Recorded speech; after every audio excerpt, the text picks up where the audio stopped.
Itsuki ran up the stairs. The anime opens with a young man running up the stairs. His name is Itsuki. Let's call him Suki. He reaches the roof, where he meets a fine young lady, Mahiru, waiting for him. She tells him that she's grateful that he made it all the way there to see her. She says she's got a mind-blowing piece of information she wants to give him that she can't share at home. Now, that raises questions. Are they siblings, or are they living together? And are they Boo and Bae? She opens her mouth and confesses. She's pregnant.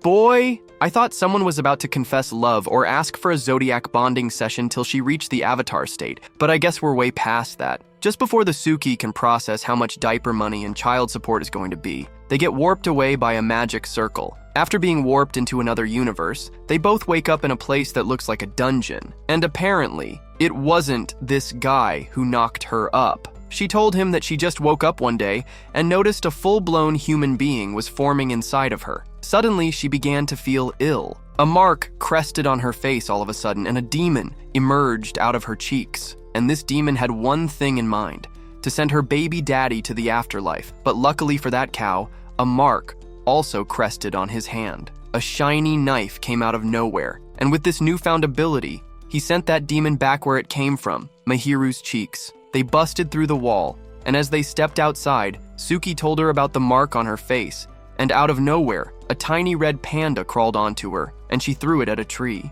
It introduced itself as Mana, and told them they were in the land of magic. They arrive at the palace, and the king tells them that they're heroes, and gives them no choice but to save the world, or live there forever. Mahiru walks into the room and sees Suki tied up to the bed half naked. She's informed that she's not pregnant. She watched as they informed Suki about how he's supposed to run the activity of child conception with 12 maidens. Mahiru stood there all innocent until she was informed that she was one of the maidens and was yanked onto the bed as the first maiden, that her cheeks would be spread like butter on bread. Mahiru doesn't mind losing her V card to this guy, but being watched was her problem. Mana, on the other hand, couldn't just wait to get things on the way. It flew to Mahiru and played around with her and was thrown out. And the behind-the-scenes activity was on the way. Mana misled us all. After whispering to Mahiru about how she's doing a star power ritual, it was all a big fat lie. Mahiru is sitting there, totally confused after Rioni stepped in to explain the love ritual. Surprise! It's not what you think. It's just some close physical contact, nothing like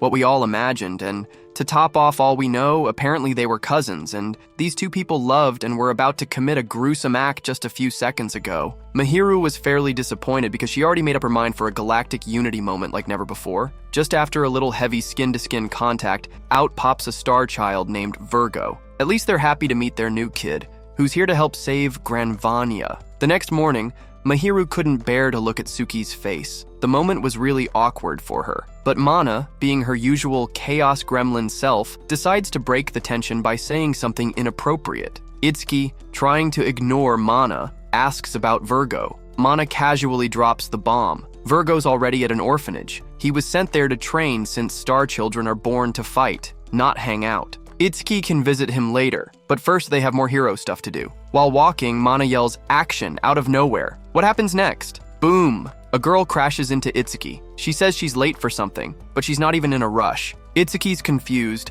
but Mahiru is even more confused, seeing a lady pop out of nowhere and jump onto her man. They finally make it to Rion's place, where Mahiru meets her competition. All 11 of them. Each one has a fancy introduction. Eri, Maiden of Aries. Tarua, Maiden of Taurus. Lilith, Maiden of Gemini, who's got a split personality.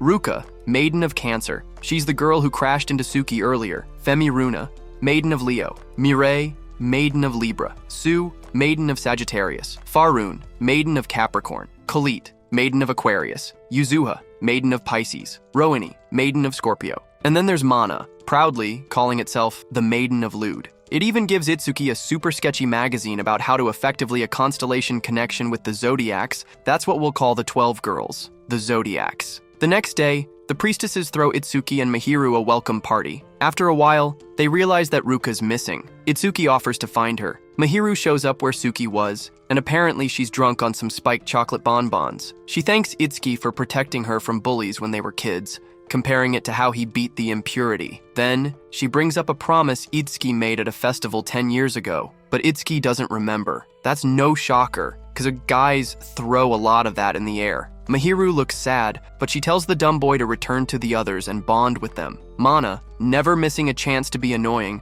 reminds Suki about the labyrinth. She drags him to visit Virgo at the orphanage. There, they see Virgo training hard under Alfie, a super strict trainer. But when Alfie notices Itsuki, she turns all soft and sweet. Virgo runs up to Itsuki and hugs him, promising to get stronger. Itsuki feels proud, but Alfie and Mana aren't letting him off the hook. Itsuki visits her at the orphanage and gathers his courage. He tells Ruka he doesn't want Virgo to be lonely and asks her to help make another star child. Ruka was touched by his honesty, but she could not wait to be touched by him. And in 0.5 seconds, the love ritual began and a new star child was created. The next day, Itsuki receives the 12 star wards, created by the priestesses. These wards are key to sealing the impurities deep in the Stardust Labyrinth. Itsuki, Virgo, Ruka, and Mana use the priestess's powers to open the labyrinth's entrance and step inside. The labyrinth is a maze with 12 bottom layers, one for each constellation. At the end of every layer is an impurity lord, powerful monsters born from negative energy.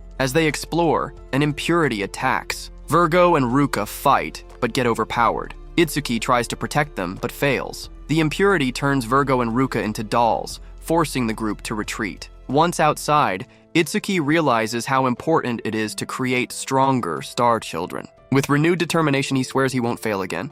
After leaving the labyrinth, Mahiru watched Virgo and Cancer turn into little kids again. Mana was so upset that she ran off to complain to Nar. Nar drops a bombshell. Itsuki has to do a double love ritual. Normally it's called the sum of threes, but the threes are just going to be rubbing skin. Mana went over the moon while explaining it. It tries its best to make it sound tempting, even for a brick wall like Itsuki. It's as if the universe looked at Itsuki and decided to mess with him. Mana dragged Mahiru and Suki to Granvania's hot springs, and Mahiru could tell right away that Mana was up to something. That raccoon always has some scheme, and she wasn't about to fall for it. Itsuki, the clueless lump that he is, seemed nervous and mistakenly muttered something about a double love ritual. Hearing about another love ritual spiked my joy to the roof, but hearing about a double love ritual not only soiled Mahiru's mood, but reminded her that this dumb cow has to perform the love ritual with 11 more people. Predictably, Itsuki panicked, like she'd suggested marriage or something, or an open-air love ritual. Suki panicked, but fret not, cause Mahiru came prepared with her very own bathrobe. While in the water, Mahiru noticed his training wounds. He's too weak to handle impurities, but she didn't say that out loud. He did. She just painstakingly reminded him he needed more star children. As she tried to encourage him, he promised to protect her, and for a moment, it felt sincere. That was the same promise he had made to Mahiru when they were much younger. The moment was glowing until Mana honked her way into the moment with a carriage, babbling about toys in the carriage.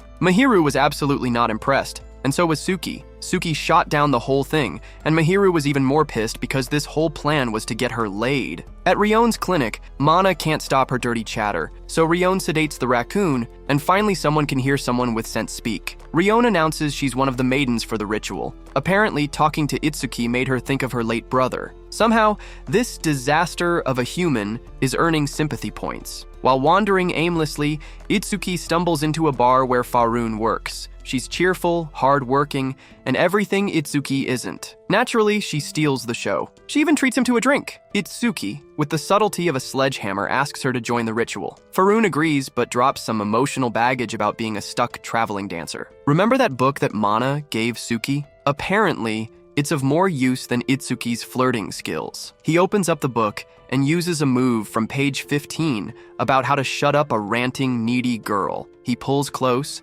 nips her ear, and tells her he will rock her world and show her those stars. Bold move for someone who can barely handle eye contact. Faroon is charmed, and Mana's over the moon, cheering like a proud mom. That night, the ritual begins. Itsuki, the useless cow, loses it before even starting. Everyone expected this, and yet it's still disappointing. Mana does her best motivational speech, basically saying that he's got one job and somehow he pulls it together. For the first time in a century, a visitor bonds with two maidens, and two new star children are born, Capri and Scorpi. Nar is impressed, but Mana's more focused on how Rion and Faroon look absolutely wiped out but satisfied. They look like they just finished an Astral Alliance session. Only God knows what this clap machine did to them. The next day, Itsuki struts into the labyrinth with his 4 star kids. With this powerhouse team, they finally take down an impurity lord. Even Itsuki can't believe it. He seals the impurity and claims victory. Word to the Genesis, be fruitful and multiply because,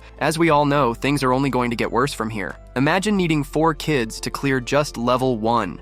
Mana filling Suki's head with wild imaginations of them making out. Suki snaps out of it when he realizes all the women in the story are covered with Mana's face. He began to run around, telling Mana that he's tired of her stories. That's when he spotted a church and ran inside, but he was only falling into Mana's plan. Suki just ran into the hands of Ari, a devoted church girl and the constellation of Aries. But before the man could pull a move on her, the children gathered around her and told her to ask for her help. Mahiru waited in line, but since it took forever for him to purchase the food, she left, and he saw Yuhuza. At first sight, she ran away, and he ran after her. But trust him, a snail runs faster than him. He lost her, and now he's sitting around eating lunch. Then popped Mana with another set of betting a babe advice. After being well equipped, Suki went to visit Yuzuha, and this time he went to her home. When he knocked on the door, she let him in, and he offered her the extra lunch he brought. She asked if it had jam, and when he said it didn't, she went straight to her canvas and used it to clean whatever she painted. He sat there looking pretty, and he was served tea. Whilst they spoke, he noticed something so unusual in the room.